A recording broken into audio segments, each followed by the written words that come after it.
आहो काय प्लॅन आहे आजचं? आज लोणचं घालायचंय म्हणून विहिरीवरच्या आंब्याच्या कैऱ्या आणायला चाललोय. येत आहे तुम्ही? चला. असं पण ऊन पडलंय. मम्मी मी जायचं झालं तर गाडीवर जाऊ. हा? चला चला चला चला.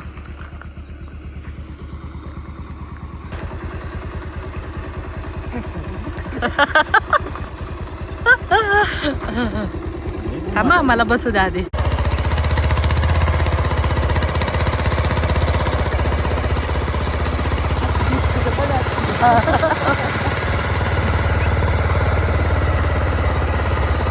आता गाडीवर जायचं बंद झाले त्यानं.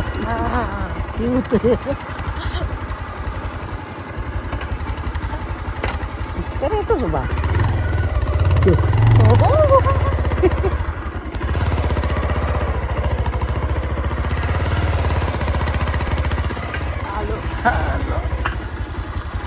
आलो बघा इथं विहिरीवरच्या आंब्याचे कैऱ्या काढून घेण्यासाठी. इकडचं हे जे झाड आहे ना, हे खूप वर्षापासूनचं जुनं झाड आहे. त्या आंब्याचं लोणचं घालतो आम्ही दरवर्षी.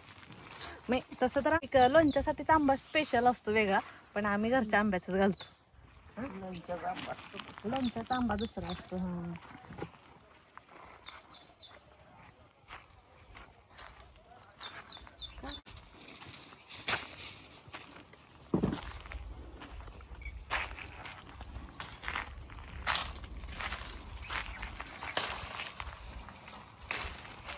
आहो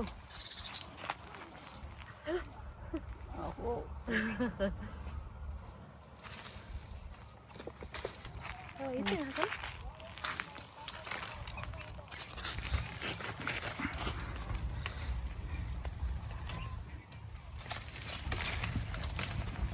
आता नेल्यावर काय करायचं, पाण्यात टाकायचं. पाण्यात टाकलं म्हणजे त्याचं रुची पूर्ण निघून जाते. म्हणजे उद्या संध्याकाळी आम्ही लोणचं घालणारच. तुम्ही राजा उचलू ना माझ्या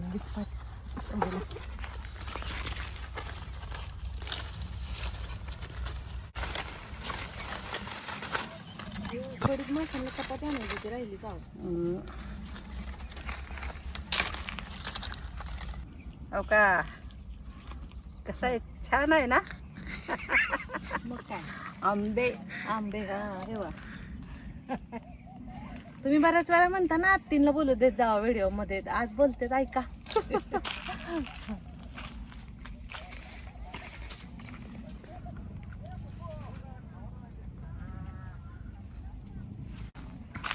आंबे काढून झाले होते तोपर्यंत इकडं ना विहिरीत बघा मासे जे होते ना ते तुम्हाला जवळून मी दाखवते.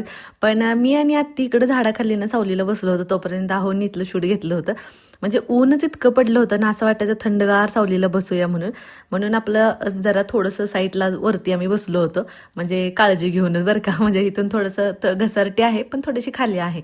आम्ही वरती जरा बसलो होतो दोघीजण गप्पा मारत. इथं असं वाटायचं ऊन किती का पडेना पण जराशी हवा सुटली की जरा बरं वाटतं.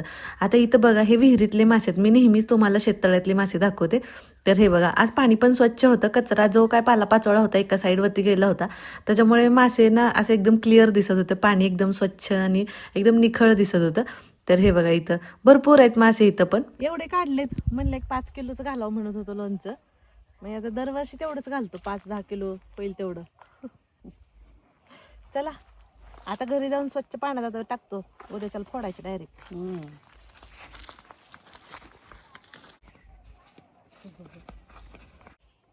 चला पिशवी घातली, पिशवी टप घातला डायरेक्ट. आता तुम्ही जाता काय? मी इथे मागून चालत.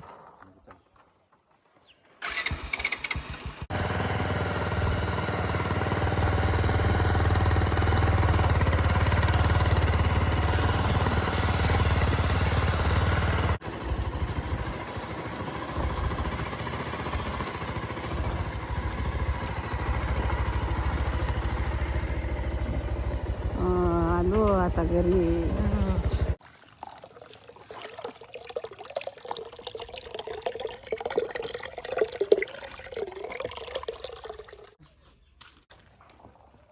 आता हे असे आंब्याचे देठ काढून आता हे रुचिक निघते ना, हे असंच पाण्यात टाकायचं. आणि आता चांगलं 2-3 तास ह्याला असं पाण्यात ठेवायचं, म्हणजे आंब्याचे जे काही घाण रुचिक सगळं आहे ना ते सगळं निघून जाते. मग त्याच्यानंतर काढून मग फोडायचे आंबे. 2-3 तास ठेवायचे. हां 2-3 तासानंतर. आता हे पाण्याचा कलर चेंज झाला, पण हाताला रुचिक लागला की जखम होते लगेच, रुचिक होतंय लगेच.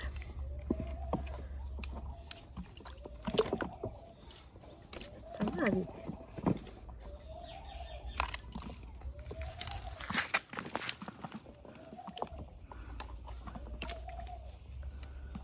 आणि लोणच्यासाठीच्या जी कैऱ्या मिळतात ना आपल्याला बाजारात, तर त्या जरा जास्त आंबट असतात. आता ह्याचा जो आम्ही ह्याचं जे दरवर्षी लोणचं घालतो ना, एवढं छान लागतं, म्हणजे खायला तेवढं खातच बस वाटतं. आणि आमच्याकडे जास्त बनवलं पण जातं आणि जास्त खाल्लं पण जातं.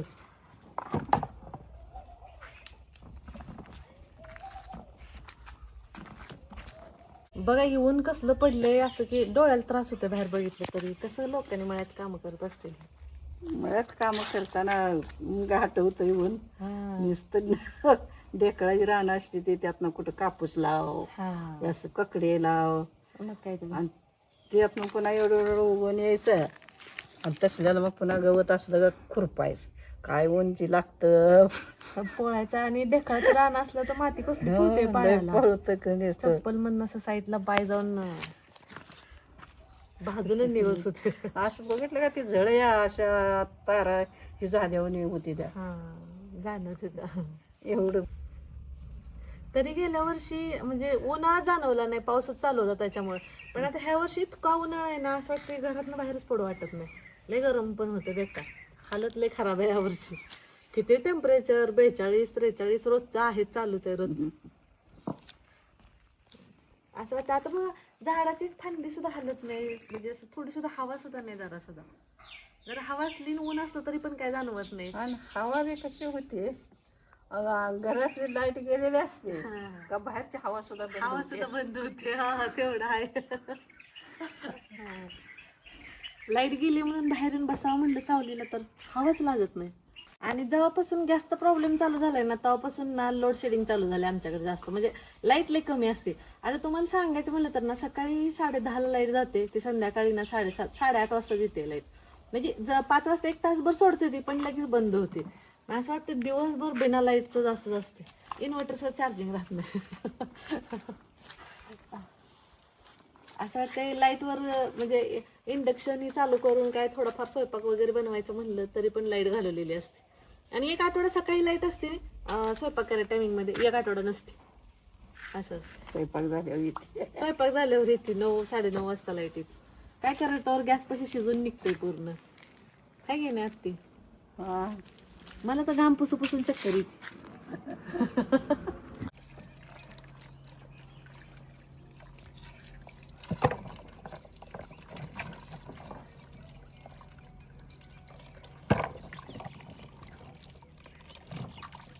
रुचिक गेलाय. रुचिक किती मस्त वासेल आलाय आंब्याचा पण. आता हे जे आंबे पाण्यात टाकून ठेवले होते ना, हे साधारण 3-4 तासानंतर मग मी आता हे बाहेर काढलेत, स्वच्छ धुवून घेतलेत. आणि आता इथं बघा पुसून घेऊन इथं आत्ती आणि मी ना आता आंबे फोडण्यासाठी बसलोय बघा इथं.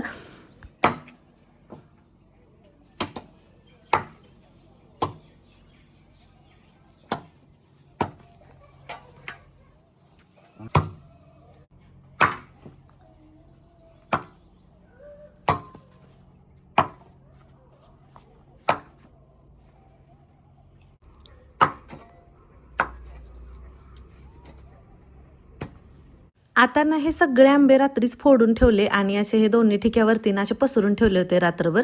आणि आता ह्याच्यामध्ये हे बघा ही कुईला जी थोडीशी साल असते ना, तर ती साल अशी ना प्रत्येक फोडीची काढून घेतली, म्हणजे फोलपाट थोडक्यात असं. तर ते सगळं काढून घेतलं. आणि नॉर्मली आंबा फोडल्यानंतर आम्ही रात्री जर फोडला तर रात्रभर असंच फॅन खाली ठेवतो आणि मग सकाळी ते लोणचं घालायला घेतो.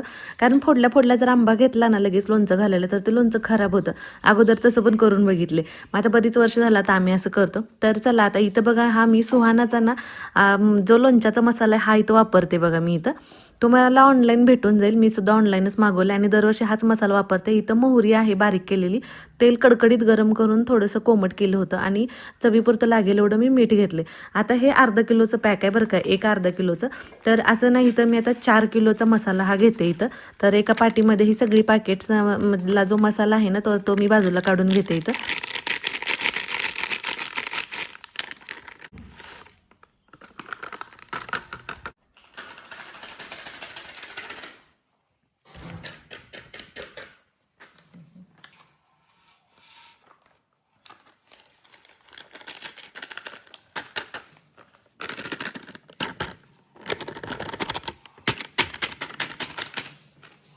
आता इथं ना मी चवीपुरतं मीठ घालते. म्हणजे त्या पॅकेट्सवरती दिलेलं असतं की अर्धा किलोसाठी 100 ग्रॅम मीठ घालायचं. तर तसं मग मी इथं 4 किलोसाठी ना बरोबर 1/4 किलो घातलेलं आहे. थोडंसं कमी जास्त म्हणजे कमीच घालते, जास्त कधी होत नाही. आणि ते मसाला आणि मीठ असं चांगलं व्यवस्थित मिक्स करून घ्यायचं. आणि तसं तर जेवढे आंबे आपण आणले होते ते फोडले ना तर त्याचं वजन केल्यानंतर बरोबर 4 किलो झालं होतं. आणि माझ्याकडे मसाला पण तेवढाच होता. पण मी 4 किलोमध्ये 5 किलोच्या कैऱ्या म्हणजे तेवढं घालते नेहमी, पण आता फोडून तेवढंच झालं होतं म्हणून एकदम बरोबरला बरोबर घातलं. आता ही मोहरीची डाळ म्हणजे मोहरी मिक्सरमधून अशी अर्धवट बारीक करून घेतली होती, तर ती सुद्धा त्या मसाल्यामध्ये एकदम व्यवस्थित अशी मिक्स करून घेतली. आणि आता हे सगळं व्यवस्थित छान मिक्स झालं की नाही, ह्याच्यामध्ये आता हे जे आपण गरम केलेलं तेल होतं ना तर ते थोडं थोडं करून घालून घ्यायचं ह्याच्यामध्ये.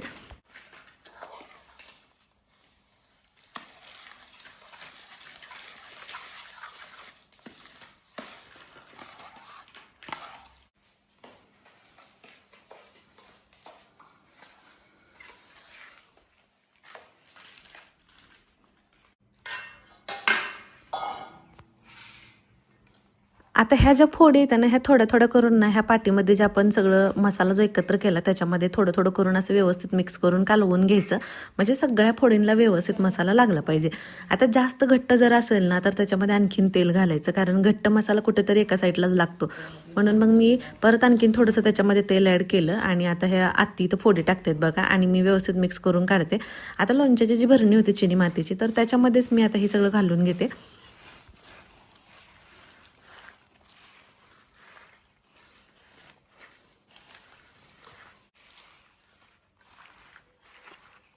आणि इथं बघू शकताय बघा तुम्ही किती सुंदर कलर सुद्धा आलाय लोणच्याला आणि एवढं मस्त ना असं बघता क्षणी तोंडाला पाणी येत होतं. म्हणजे मी स्वतः तिथं बनवत होते, हलवत होते मसाला, तरी मला वाटायचं कधी एकदा मी खाते असं घेऊन. आता इथं आत्तीने भरणी पकडली होते तर थोडं थोडं करून त्या सगळ्या फोडी त्या भरणीमध्ये घालून घेते आणि पाटीतच अजून खाली तळाला मसाला शिल्लक राहिलेला आहे. तर वरच्या फोडी काढते आणि राहिलेल्या ज्या शिल्लक फोडी आहेत त्या परत त्याच मसाल्यामध्ये मी मिक्स करून सगळं आता त्या भरणीमध्ये मी भरून घेते.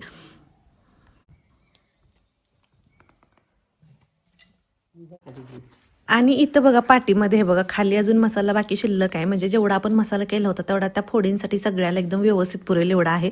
आणि आता बघा त्याच पाटीमध्ये राहिलेल्या सगळ्या फोडी मी मिक्स करून घेते आता. आणि तुम्हाला खरं सांगू का, जर तुम्ही जर ह्या पद्धतीने लोणचं बनवणार असाल ना तर हा सुहानाचा मसाला तुम्ही नक्की जरूर एकदा ट्राय करून बघा, कारण खूप छान लागतं लोणचं. अगदी हॉटेलमध्ये असतं ना तसं लागतं आणि चव त्याची एकदम जबरदस्त असते. म्हणजे मी दरवर्षी करते त्याच्यामुळे मी लोणच्यात कधीच काही फरक करत नाही. आणि आपण जुन्या पद्धतीने वगैरे करतो पण आमच्यात आहोंना वगैरे जास्त ते आवडत नाही. मग त्याच्यामुळे मी म्हणजे जसं लग्न झालंय तसं मी असंच लोणचं बनवते दरवर्षी. तर हे बघा इथं आता बाकीचं पण सगळ्या मसाल्याने ते सगळ्या फोडी आता ओलसर झाल्या होत्या. तर आता त्या सगळ्या फोडी त्या भरणीमध्ये घालते आणि जे आपलं तेल शिल्लक राहिलेलं आहे तर ते सगळं त्याच्यामध्ये मी घालून घेते.